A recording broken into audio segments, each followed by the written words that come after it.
You're about to meet are extraordinary. 5 little heroes who put themselves in harm's way to save their mother's life from an armed intruder. What makes this story even more heartbreaking, the armed intruder was their dad. We all know the shocking statistic, 1 woman killed by her partner every week in Australia. But somehow it takes the personal, harrowing stories to drive home the full horror of this national tragedy. Usually the stories are told by women, stories of survival and resilience. We never hear from the children, the silent victims of family violence. But tonight, the story from the eyes of 5 incredibly courageous kids. It's a case unlike any other, face to face with their father, who's armed with a rifle, while their mother is on the brink of death.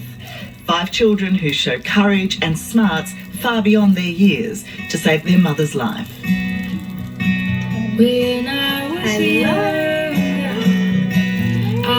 If not for the bravery of these 5 young children, they would not have a mother to visit. We'll be out soon, hey?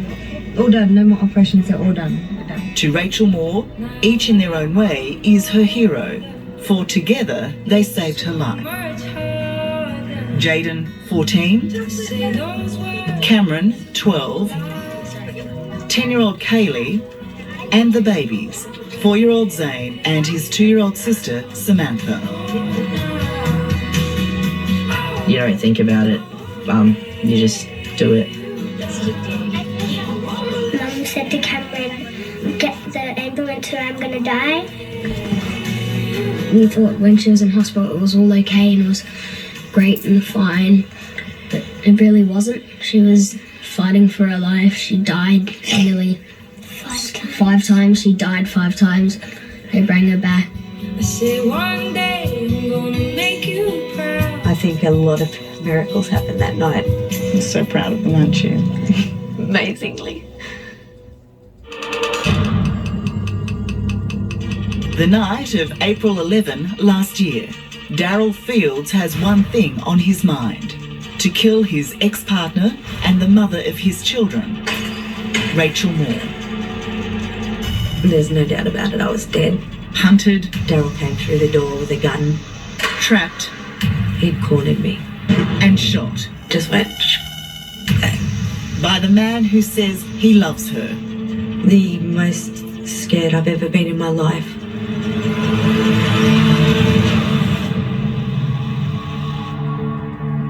Her young children witness it all. Don't do it, Daddy. And he said, you don't have a dad anymore. And transform into superheroes. And it was choking my mum, so I hit him across the temple and my brother took over. To save their mum's life. Where did you find the strength to do that? And the physical strength? I don't know. Finding the inner courage to overcome domestic violence like you've never seen before. Samantha, come here. Rachel wants to share her family's horrific experience because with domestic violence as rampant as it is, their story could be anyone's. In that moment, what did you think was going to happen to you? Yeah, I thought he was going to kill me. I knew I was going to be shot. I knew I had to take the bullet. And I knew it had to be me because I didn't want him anywhere near my kids. As it is for so many, the beginning was so different. Rachel says she fell in love with a gentle, patient man, and for 7 years they were happy. He listened about the things I was upset about and talked me through, and was genuinely an absolutely lovely person, and no one would tell you different. But 3 years ago, Daryl's relationship with Rachel imploded when he viciously attacked her. A victim of domestic violence in a previous relationship, Rachel immediately threw Daryl out. I could see all the kids' faces, and I just said, I promise, that's it. Never again, I promised you, never. As their separation was amicable, Rachel raising her young family on her own. Until one night, something snapped inside Daryl. Drove home and went in, turned the TV on for them, was going to start running baths and all that. And that's when I heard him. I knew it was him. screech into the driveway. What do you think prompted him to attack you that night? Alcohol. Rachel rushes her children to a bedroom. In the dreadful world of a woman who has experienced domestic violence before, she knows what's coming, or at least thinks she does. Did you have any idea the extent of the attack? I knew it was going to be worse than the last one. In my head I knew, because it always gets worse. And I knew it was going to be bad, but I did not expect him to have a gun. In no realm of existence could I ever believe that he would have a gun. Huddled, terrified in the room with their mum are Jaden, Cameron, Kaylee, Zane and Samantha. We heard him going through the house. Like, we could hear his feet stomping on the ground. Like, we could hear him walking through, and it was really scary. He just looked at me like a psychopath, just like this sort of stuff, and I thought he was possessed. He didn't look like him. His eyes were black. Daryl was dead drunk and murderous.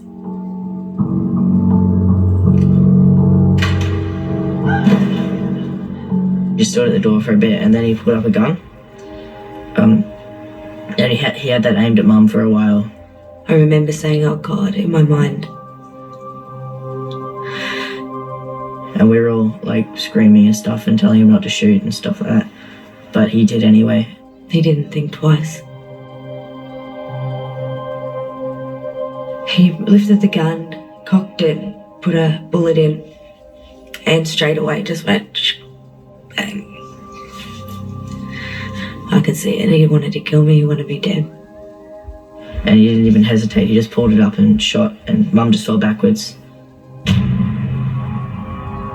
Daryl's shot hit Rachel, shattering her left arm. I just recall putting my hands down and trying to push up, but there was nothing. Did you know that you'd been hit in the arm?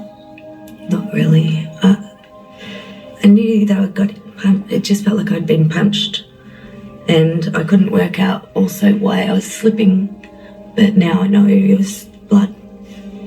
My own blood.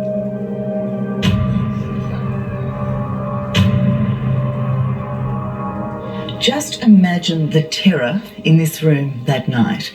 But instead of being crippled by their fear, Rachel's 5 children literally leapt into action.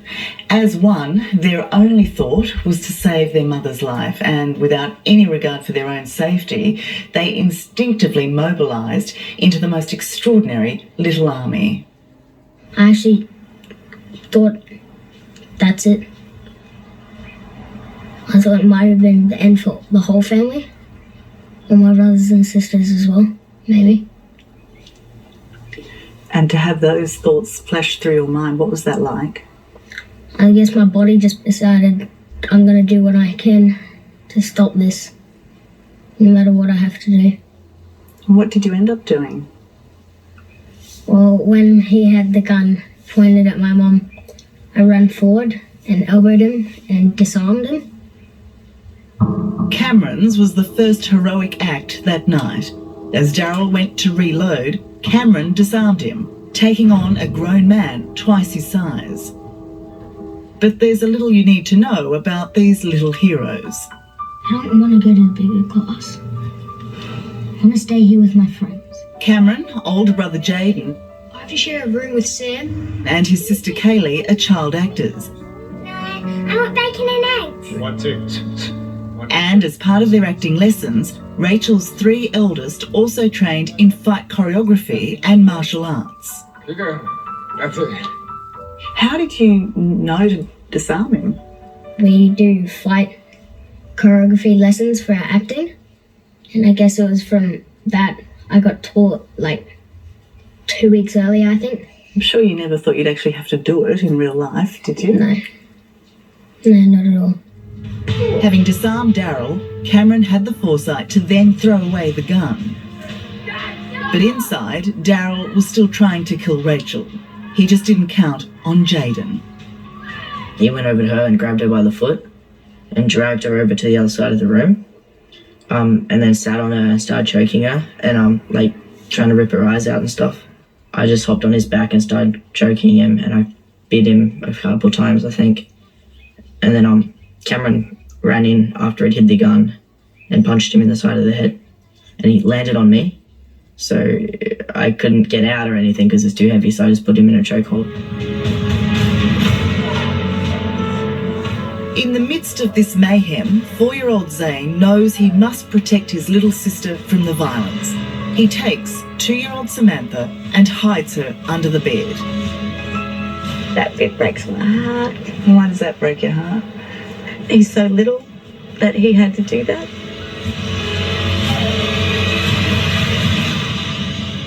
Were you at all aware of the great fight that the kids were undergoing on your behalf? No idea.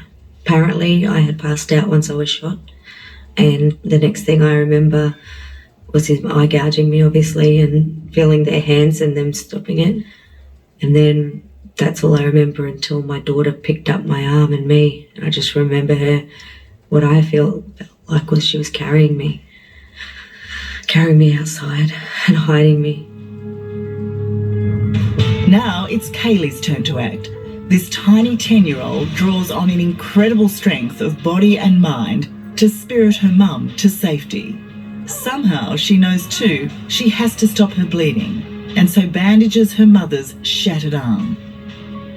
I got her far distance away from him so that if he went back for her, that the boys could stop him.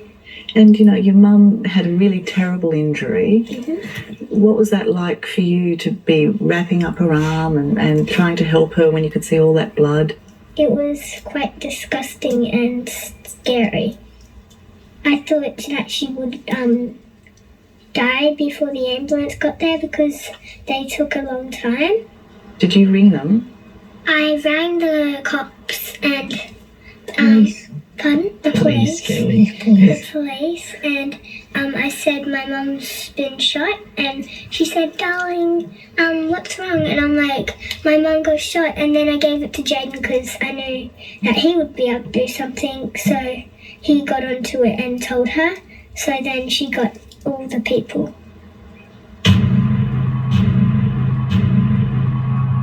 After that frantic phone call to police, all that Rachel and the kids could do was wait and hope.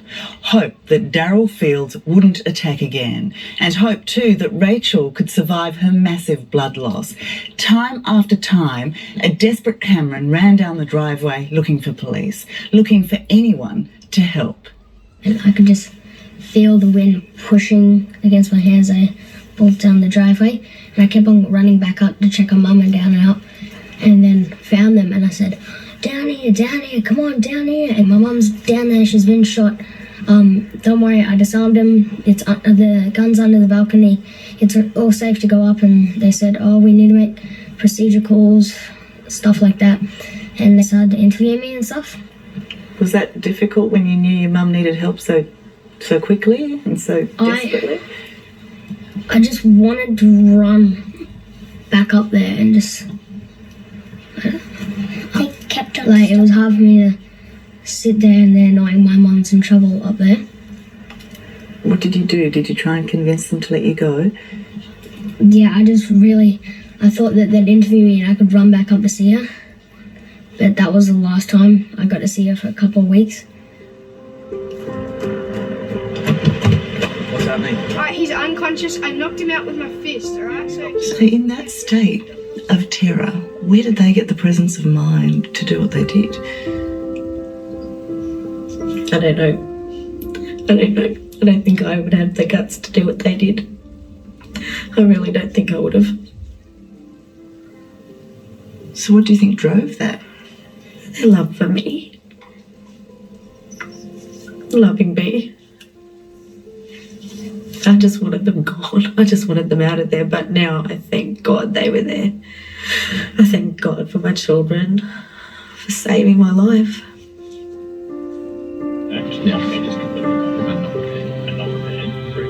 Rachel lost 2/3 of her blood by the time she was taken to hospital, and very nearly lost her arm too.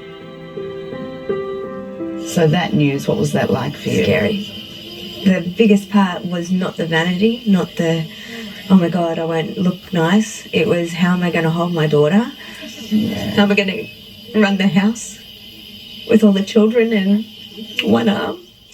Just 3 weeks after being shot, and after 15 long, complicated operations to keep her arm, That artery kept pumping. Rachel still has the fighting spirit her children so clearly inherited. Do you expect to get full usage of your hand?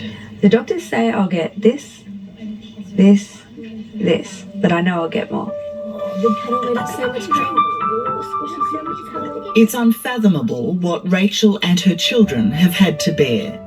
And while they say it's getting better, of course, they're still struggling to understand how such a violent act could come from someone who is meant to love them, someone they love so dearly. Yeah. When you said it's getting better, really, is it? A little bit, yeah. Yeah. Kind of sucks that because he was a good dad beforehand, but be able to go and like build stuff in the backyard, but can't really do that now. Yeah. It's tough, isn't it? And he used to take us to places, and he was really fun and nice, but when he did that, it was kind of sad. Yeah. So you never thought he was capable of doing this then? No. And you guys okay? Not really. Well, can I get you some tissues and some water? Will that make you feel better? Right. I think they're now even more older than they should be. One thing I always wanted for the kids was to be young for as long as you can. It was ripped away from them. He took it all. And so what's in its place? Fear. It's there every night. We all have it. Also, just they lost their dad as well. They lost the man that they thought was strong and would always look after them. How do you explain that conflict of emotion? How do you explain that somebody who does love them can in fact do that? Jealousy and rage, and that alcohol fuels violence. That's best I can. I don't know how to explain it because I don't know. I don't know how he did that.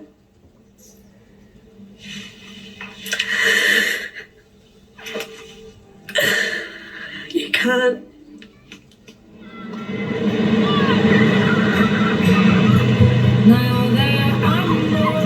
For now, this young family can live easier knowing Daryl Fields is behind bars.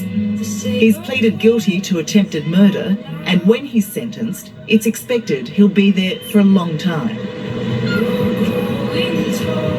While it may be hard to ever reconcile how their father could be so dangerous, these little heroes have also learned of the incredible courage they each possess and the power they have to break the cycle of domestic violence.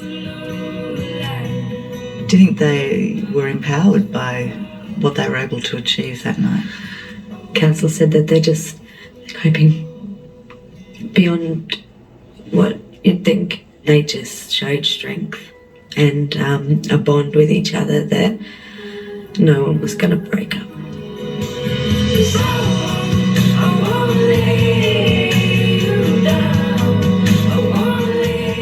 Do you think that your mum would be alive if you weren't there in the house that night?